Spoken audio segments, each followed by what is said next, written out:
기업의 새로운 DNA, 비재무적 성과. 지금 이곳에선 성대한 생일 파티가 열리고 있습니다. 각양각색의 친구들이 모인 가운데 다들 즐거운 시간을 보내고 있는 찰나 한 친구가 등장합니다. 당당한 모습으로 시선을 사로잡은 이 친구는 자신이 가지고 온 아주 큰 케이크와 선물로 좌중을 압도했고, 들어오자마자 몇몇 친구와 대화를 주도하며 분위기를 장악했죠. 하나둘 소외된 친구들의 표정이 굳어갔지만 이 친구가 떠나면 파티 분위기가 깨질까 걱정된 생일 당사자는 아무 말도 하지 않았습니다. 그 결과 파티가 진행될수록 친구들이 일찍 가기 시작했고, 마지막엔 한두 명의 친구들만이 남아있게 되었죠. 많이 단순화시키긴 했지만 이 이야기는 지난 수십 년간 기업을 중요시하던 우리 사회의 한 단면을 다루고 있습니다. 많은 선물과 함께 등장한 화려한 친구는 우리의 기업을, 분위기를 좌우하는 친구를 제재하지 못하는 주인공은 사회를 의미하죠. 실제로 기업은 오랫동안 사회에 막대한 영향력을 행사해왔습니다. 1919년 그 유명한 다츠대 포드의 판결 이후 기업의 존재 목적은 주주이익의 극대화, 즉 기업 자신의 이익 추구라는 점이 판례로 공표되며 기업은 사회적 제약을 받지 않고 맹렬한 속도로 성장하기 시작했습니다. 그 결과 현재 기업이 경제 영역에서 차지하는 비중은 엄청납니다. 상장 기업의 시가총액이 GDP 수준을 뛰어넘는가 하면 기업 매출이 전 세계 GDP의 0.1%를 초과하는 거대 기업의 수도 100개를 훌쩍 넘어섰습니다. 기업이 너무 중요한 경제 주체로 자리매김하면서 사회는 기업이 만든 각종 부정적 외부 효과로 인한 혼란을 겪어야 했습니다. 금융 레버리지, 환경오염, 노동 문제, 셀 수 없이 많죠. 그리고 1972년 세계적 싱크탱크인 로마클럽은 세계 인구와 자원 고갈, 환경오염, 산업 생산 및 서비스 등 5가지 항목에 대한 컴퓨터 시뮬레이션을 진행했습니다. 그 결과는 충격적이었습니다. 당시의 성장 모델과 추세가 유지되면 100년 안에 성장의 한계에 도달하고 시스템이 붕괴할 것이라 예측됐습니다.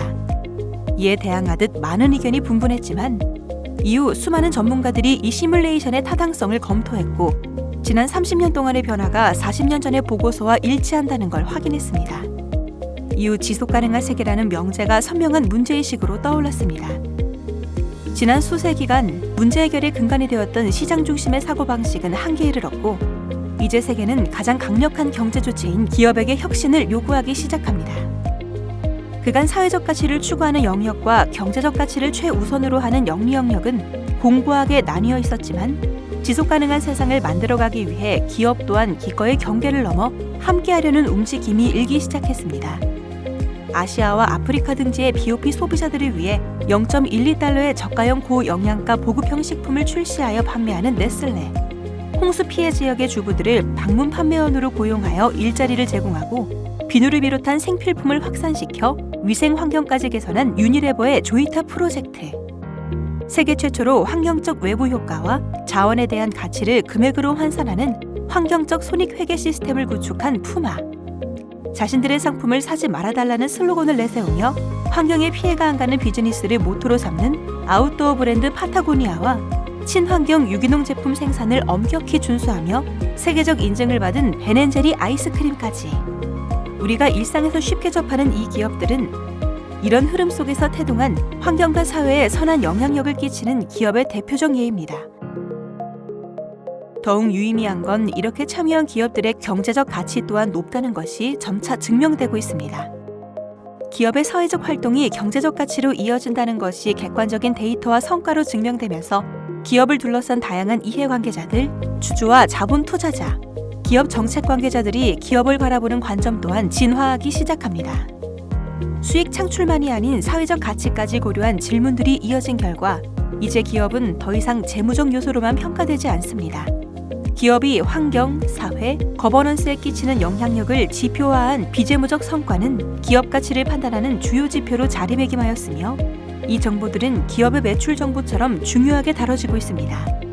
2000년에는 이 비재무적 정보들을 어떻게 분류하고 측정하고 보고해야 하는지를 명시한 국제적인 가이드라인까지 공표되었고, 많은 기업에서 이 가이드에 따라 매년 지속가능 보고서를 발간하고 있습니다. 우리나라 또한 작년 한 해에만 100개가 넘는 지속가능 보고서를 발간했으며 이 숫자는 점차 증가하는 추세입니다. 선진국에서는 한층 더 강력하게 비재무적 성과 보고를 법제화하는 움직임이 일고 있습니다. 실제로 최근 EU에서는 유럽의 약 6천여 개의 기업들이 사회적 환경적 이슈와 인권에 대한 정보를 공개할 것을 법제화했습니다. 이에 따라 해당 기업이 직면하고 있는 환경 문제나 직업 문제와 관련한 실적 지표도 제출해야 하지요.